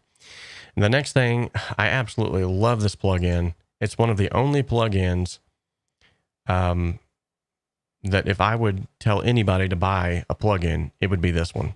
And that's the Gullfoss. Listen to what this plugin does on the entire mix whenever I enable this. It's hit me right out of the blue. Before, If I could make it after. back to where we've met. When I looked across the room and spotted your silhouette, Before, would I take the chance muffled, kind of muddy, things are masked. to you After, that now blooms, opens up, clarity. out of the blue. If I could make it back to where. Very, very nice. Okay, so next, and with the Gullfoss, I'm simply just taming at 62%, recovering at 35. I got my bias set to negative 35, so it's doing more recovering than it is taming. So it's kind of like a balanced tame and recover.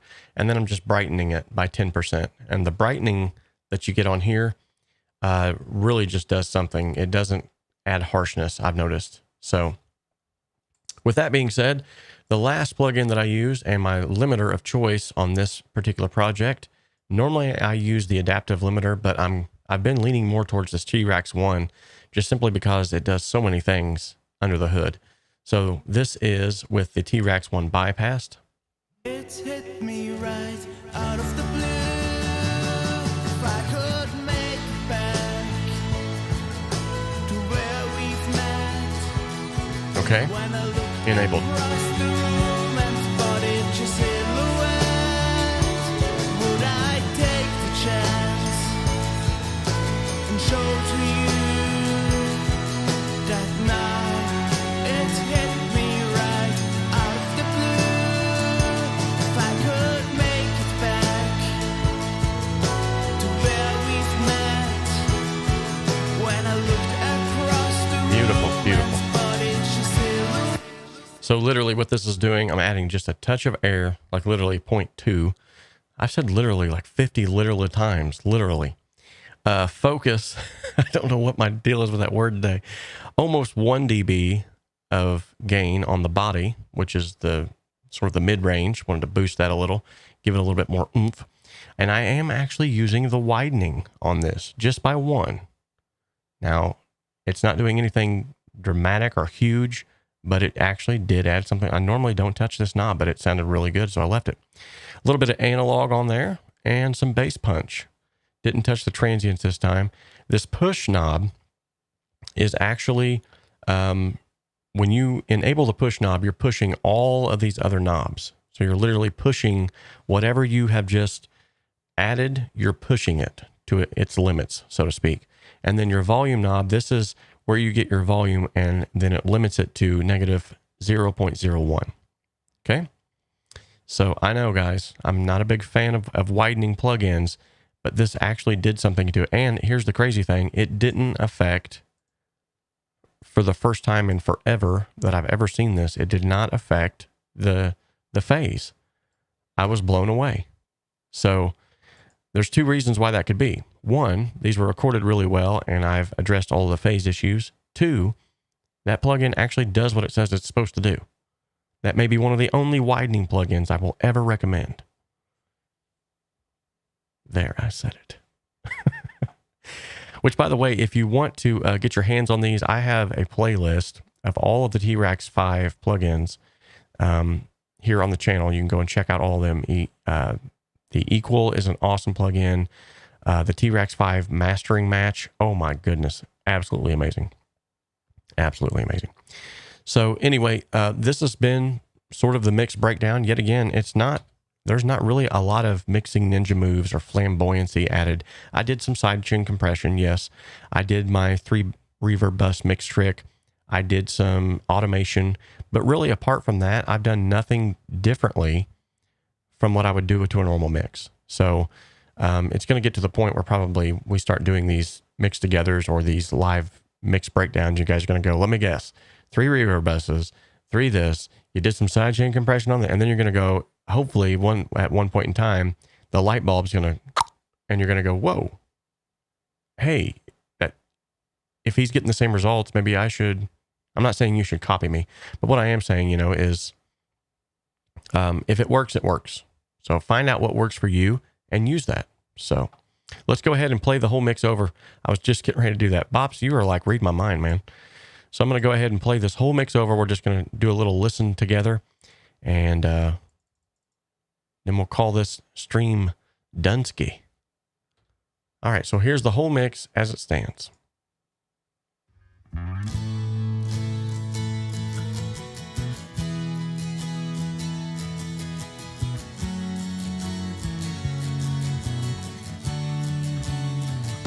If I could make it back to where we've met, when I looked across the room and spotted your silhouette, would I take the chance and show to you that now it's hit me right out of the blue?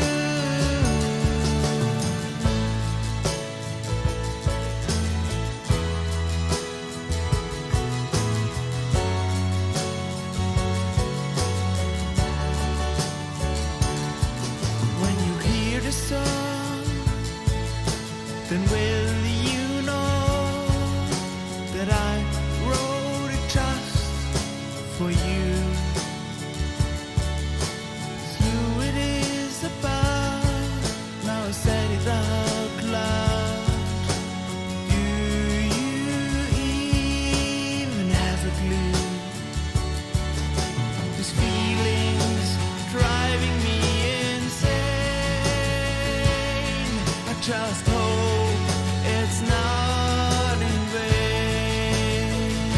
If I could make it back to where we've met, when I looked across the room and spotted your silhouette, would I take the chance and show to you that now it's hit me right out of the blue?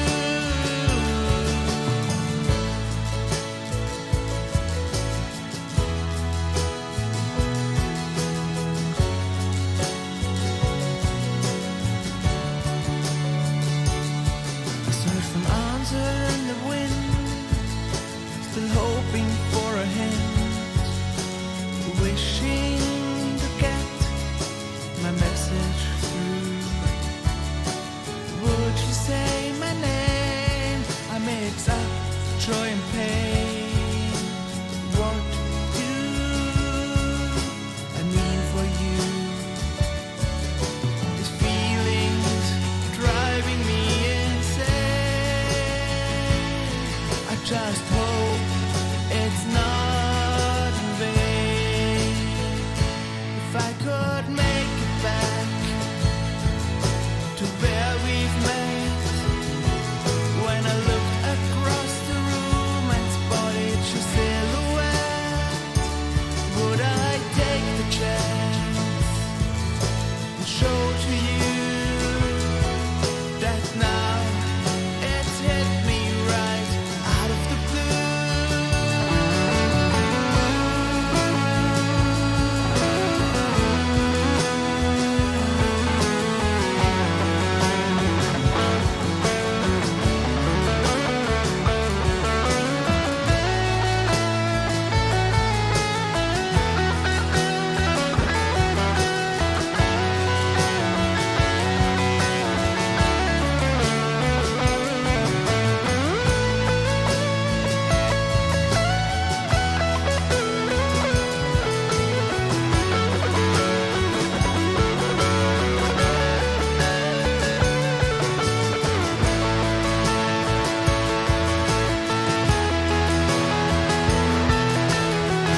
when I looked across the room and spotted your silhouette.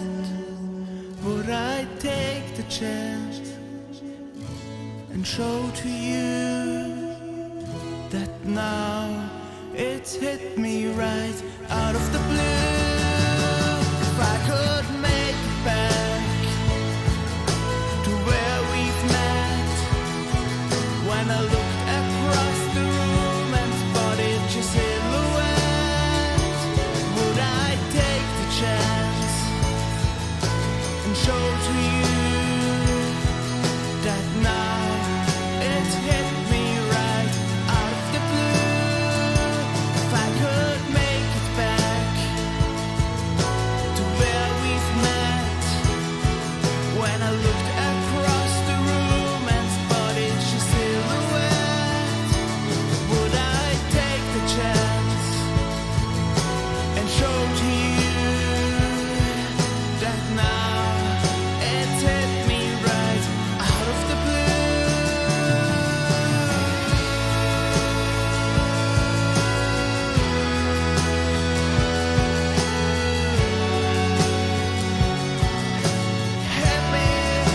Hit me right out of the blue.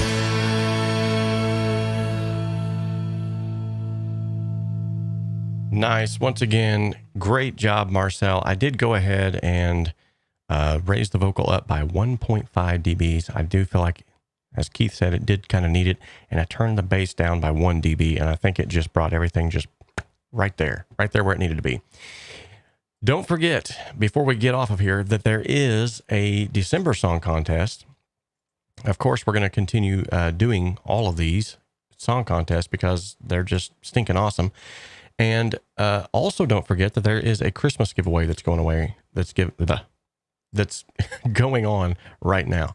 So here's the link for the December song contest if you want to upload your submission. And previously I posted in the chat the Christmas giveaway. So I'm going to go ahead and call this done then, because I don't see Marcel actually commenting on anything else that he would like to see it done. And then I will go ahead and send this over to him. I will also go ahead and show you how I might do that. So I'm going to go ahead and select all this, go up to File, Export Audio. That's going to have this dialog box pop up right here. I'm going to go to my desktop, and I'm going to save this as Marcel Walden Out of the Blue, 24-bit, stereo, 44.1 sample rate, and a boom. Now, while that's mixing down, that should be ready to go. I will make sure to tell the missus that you guys said happy birthday. Thank you so much for that, by the way. You guys are just awesome. Love each and every one of you. Have a very Merry Christmas, and remember to stay safe and stay healthy. If you have any family together whatsoever, mask up. There are all kinds of varying opinions as to whether it works or whether it doesn't, but we have literally seen, like, hands-on that it does work, at least on our end. So it's not just a myth. I really do believe that the masks are doing something. It's not just a psychological thing. So thank you. I will definitely tell her. Before we go, though, we still have one more thing that we need to do that we have not done yet. So first, let's give a quick shout out to these individuals. These are awesome individuals who have, in some way, shape, or form, supported the channel. And this time, it's a long list of subscribers. So thank you, Sandy. Thank you, Tom, Cesar, Michael, Aaron, Trackenberg. I'm going to mess that one up. Goche. I probably just messed that one up. Pataz Music. Nah, I'm not even going to try that last one. I'm going to mess that one up too. But thank you guys for subscribing. You guys are awesome. Love each and every one of you. When you become a subscriber here, you're not just subscribing to a channel. You're becoming part of a community, and a community that wants to help one another. So thank you guys. Let's go ahead and take a look at the lava cam because we can. Let's just look at that in all of its glory. This was brought on by submissions that you guys had suggestions, rather, that you guys had made. I did not have a lava lamp in here for a long time. Now, thanks to you guys, I do. I kept talking about it. I kept saying I wanted one. And lo and behold, my wife got me one for Christmas, and I opened it about 3 Fridays ago during our open up presents until Christmas thing. So thank you guys. And last but not least, of course, you know what else we're missing. That's right, the Wheel of Awesomeness. So I'm going to go ahead and hand this over to Casey real quick, and he's going to get us on our way. So Casey, take it away. That's right. The Wheel of Awesomeness is going to spin again. Robert will spin the wheel if he'll hit the button. Robert, hit the button. What do you... Quit checking your Instagram and hit the button, Robert. There we go. Now, whatever the wheel lands on, that's what we'll do. Trivia. So, Robert's going to scramble around like a madman trying to find some trivia for the music. And then we're going to answer some music trivia. Take it away, Robert. I'm really not ready, Casey. If you could just give me a minute, and I'll... Robert's not ready because he's a blooming idiot, and he knows that there's probably going to land on trivia, but yet he does not have one ready. Why? Because Robert's stupid. And all right, get out of here, Casey. What in the world? Telling you what. All right, let's do some trivia here. I think I'm gonna have to fire Casey. I can't believe he just said that. All right, so I'm getting crazier, I think, as the days go by. Let's talk about so we already did that one. We've already done that one. Let's go to something crazy here. All right, here's a good one. Okay, so in the chat section, let me get on the live comments thing. Okay, so in the chat section, here's the trivia. Who holds the record for the shortest song ever recorded? Who holds the record for the shortest song that was ever recorded? Okay, let's see here. I'm not going to give you the multiple choice. I'm just going to...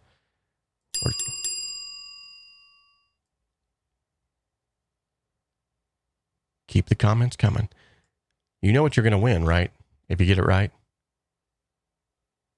Casey, tell them what they're going to win. Let me go back. Got to make sure I get Casey in here. Where you at, Casey? Yeah, I'm back. Something happened. I was trying to drink the water from the lava lamp, and it doesn't taste good. Casey, really? Come on. You have completely botched this show, man. Do you want me to fire you? No.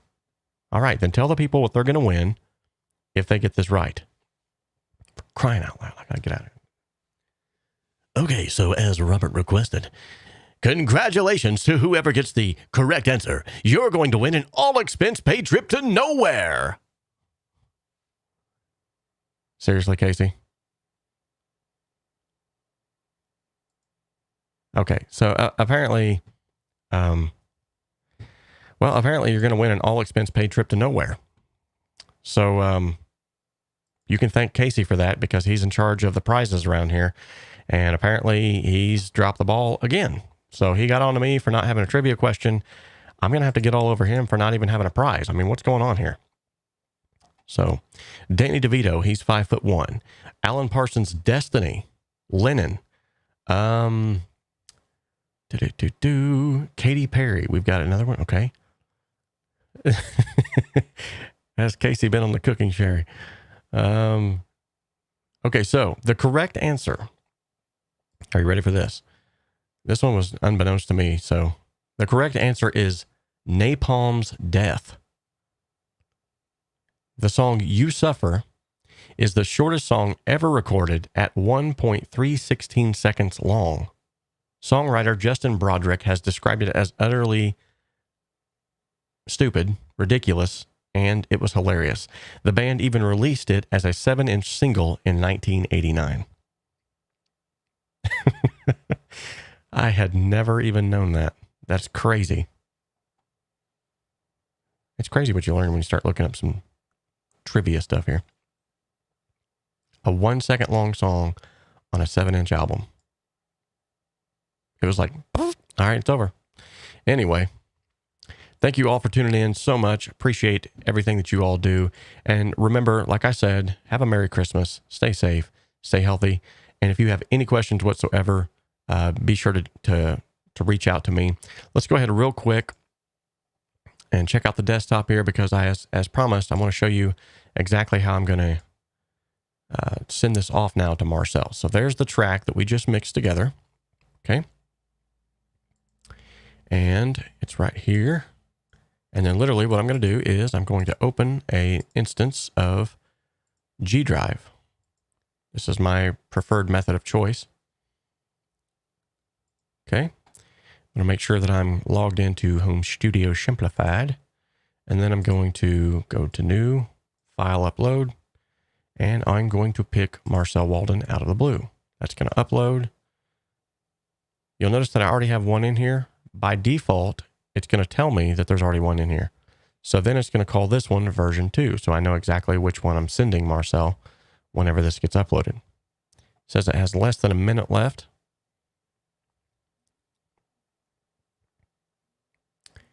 Good deal there. Okay, now that it's uploaded, I'll simply refresh the browser, and that'll bring it up to the top as a new upload. As you can see here.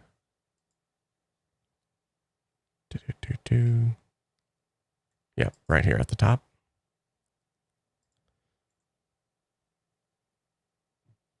Now I'll go to Get Link. It's going to ask me if I want to share this. And I'm going to say yes, share to anyone with that link. I'm going to copy that link. And then I'm literally going to go over to my email. Literally, here I go again. Going to go over here to my email, and I'm going to send it off to Marcel from here.